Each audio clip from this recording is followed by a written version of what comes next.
मैंने सुना है एक बहुत पुराना वृक्ष था। आकाश में सम्राट की तरह उसके हाथ फैले हुए थे। उस पर फूल आते थे तो दूर दूर से पक्षी सुगंध लेने आते। उस पर फल लगते थे तो तितलियां उड़ती। उसकी छाया, उसके फैले हाथ, हवाओं में उसका वो खड़ा रूप आकाश में बड़ा सुंदर था।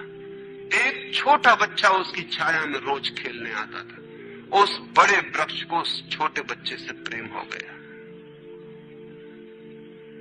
बड़ों को छोटों से प्रेम हो सकता है अगर बड़ों को पता न हो कि हम बड़े हैं। वृक्ष को कोई पता नहीं था कि मैं बड़ा हूं। ये पता सिर्फ आदमी को होता है, इसलिए उसका प्रेम हो गया। अहंकार हमेशा अपने से बड़ों को प्रेम करने की कोशिश करता है। अहंकार हमेशा अपने से बड़ों से संबंध जोड़ता है।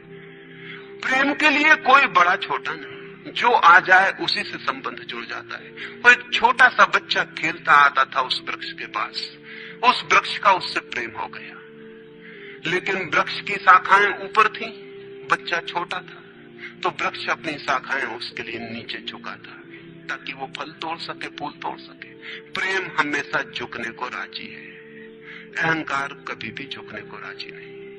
अहंकार के पास जाएंगे तो अहंकार के हाथ और ऊपर उठ जाएंगे ताकि आप उन्हें छू न सके, क्योंकि जिसे छू लिया जाए वो छोटा आदमी है।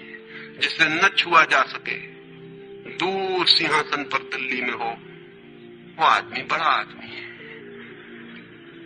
वो वृक्ष के शाखाएं नीचे झुकाती जब वो बच्चा खेलता हुआ आता, और जब बच्चा उसके फूल तोड़ लेता तो वृक्ष बहुत खुश होता, उसके प्राण आनंद से भर जाते। प्रेम जब भी कुछ दे पाता है तब खुश हो जाता है। अहंकार जब भी कुछ ले पाता है तभी खुश होता है। फिर वो बच्चा बड़ा होने लगा। वो कभी उसकी छाया में सोता, कभी उसके फल खाता, कभी उसके फूलों का ताज बना के पहनता और जंगल का सम्राट हो जाता है। प्रेम के फूल जिसके पास भी बरसते हैं वही सम्राट हो जाता है, और जहां भी अहंकार गिरता है वहीं सब अंधकार हो जाता है। आदमी दीन और दरिद्र हो जाता है। वो लड़का फूलों का ताज पहनता और नाचता, और वृक्ष बहुत खुश होता, उसके प्राण आनंद से भर जाते, हवाएं सनसनाती और वो गीत गाता। फिर लड़का और बड़ा हुआ, वो वृक्ष के ऊपर भी चढ़ने लगा, उसकी शाखाओं से झूलने भी लगा, वो उसकी शाखाओं पर विश्राम भी करता, और वृक्ष बहुत आनंदित होता। प्रेम आनंदित होता है जब प्रेम किसी के लिए छाया बन जाता है। अहंकार आनंदित होता है जब किसी की छाया छीन लेता है। लेकिन लड़का बड़ा होता चला गया, दिन बढ़ते चले गए। जब लड़का बड़ा हो गया तो उसे और दूसरे काम भी दुनिया में आ गए, महत्वाकांक्षाएं आ गई, उसे परीक्षाएं पास करनी थी, उसे मित्रों को जीतना था। वो फिर कभी कभी आता, कभी नहीं भी आता, लेकिन वृक्ष उसकी प्रतीक्षा करता कि वो आए, वो आए। उसके सारे प्राण पुकारते कि आओ आओ। प्रेम निरंतर प्रतीक्षा करता है कि आओ आओ। प्रेम एक प्रतीक्षा है, एक अवेटिंग है। लेकिन वो कभी आता, कभी नहीं आता, तो वृक्ष उदास हो जाता है।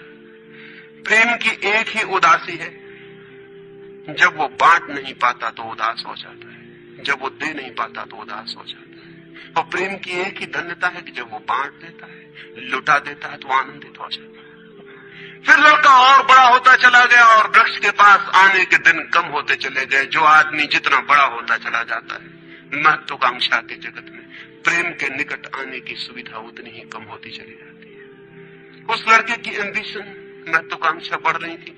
कहां वृक्ष, कहां जाना। फिर एक दिन वहां से निकलता था तो वृक्ष ने उसे कहा, सुनो।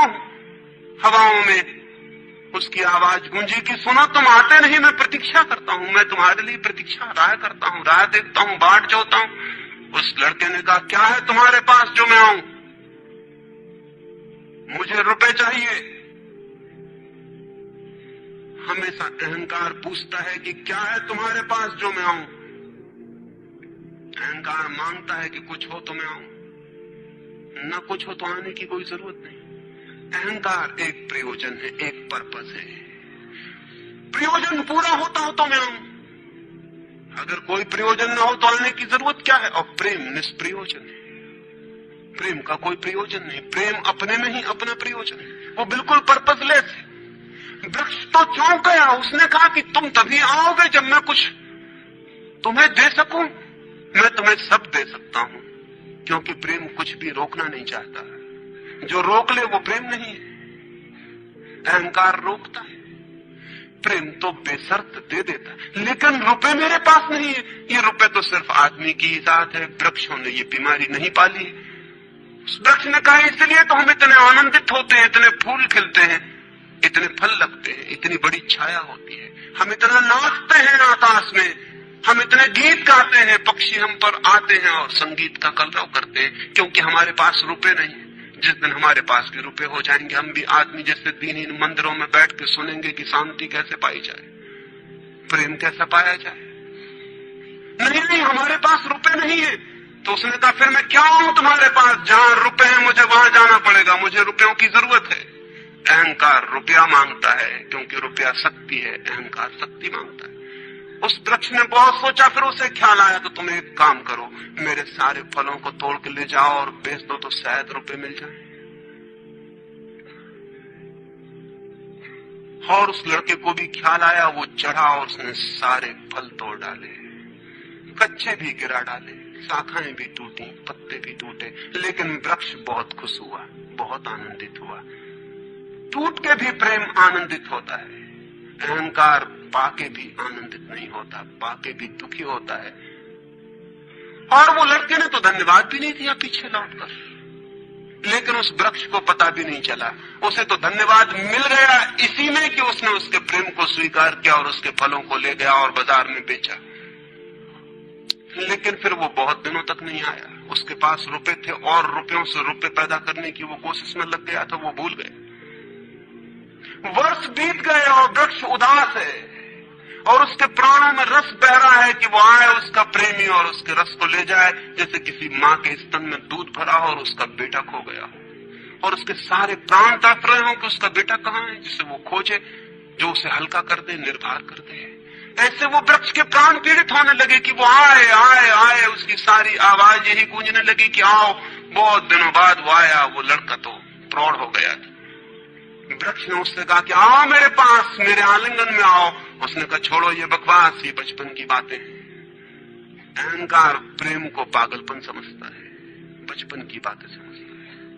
उस वृक्ष ने कहा आओ मेरी डालियों से झूलो, नाचो। उनका छोड़ो ये फिजूल की बातें, मुझे एक मकान बनाना है, मकान दे सकते हो तुम? वृक्ष ने कहा मकान? हम तो बिना मकान के ही रहते हैं, मकान में तो सिर्फ आदमी रहता है। दुनिया में और कोई मकान में नहीं रहता, सिर्फ आदमी रहता है। सो देखते हो आदमी की हालत, मकान में रहने वाले आदमी की हालत, उसके मकान जितने बड़े होते जाते हैं आदमी उतना छोटा होता चला जाता। हम तो बिना मकान के रहते हैं। लेकिन एक बात हो सकती है कि तुम मेरी शाखाओं को काट के ले जाओ तो शायद तुम मकान बना लो। और वो प्रौढ़ कुल्हाड़ी लेकर आ गया और उसने उस वृक्ष की शाखाएं काट डाली।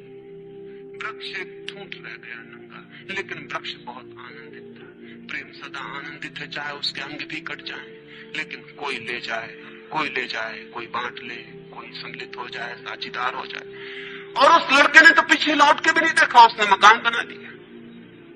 और वक्त गुजरता गया, वो ठूंठ रहा देखता, वो चिल्लाना चाहता, लेकिन अब उसके पास पत्ते भी नहीं थे, शाखाएं भी नहीं थी, हवाएं आती और वो बोल भी ना पाता, बुला भी ना पाता। लेकिन उसके प्राणों में तो एक ही गूंज थी कि आओ आओ।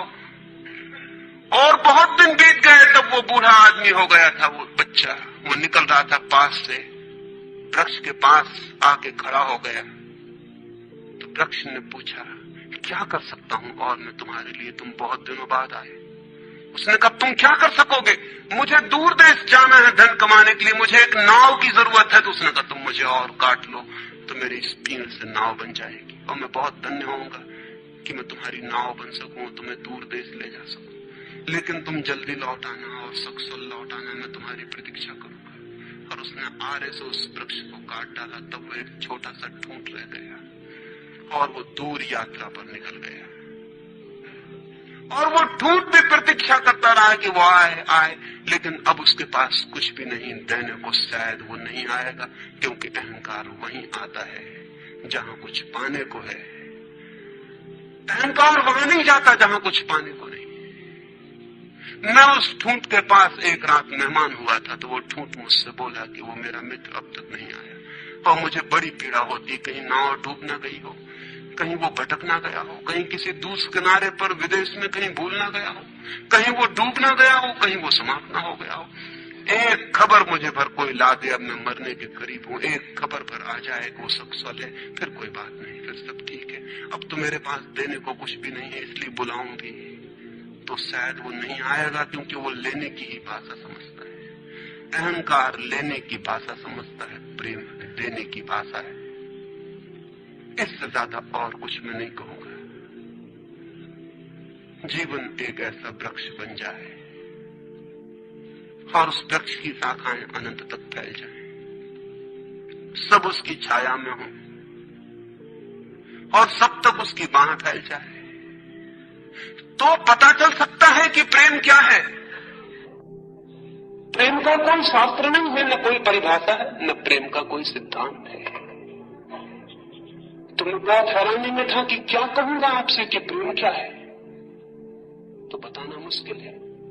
तो बैठ सकता हूं, अगर मेरी आंखों में दिखाई पड़ जाए तो दिखाई पड़ सकता है, अगर मेरे हाथों में दिखाई पड़ जाए तो दिखाई पड़ सकता है। मैं कह सकता हूं ये है प्रेम, लेकिन प्रेम क्या है? अगर मेरी आंख में न दिखाई पड़े, मेरे हाथ में न दिखाई पड़े, तो शब्दों से बिल्कुल भी दिखाई नहीं पड़ सकता है कि प्रेम क्या है।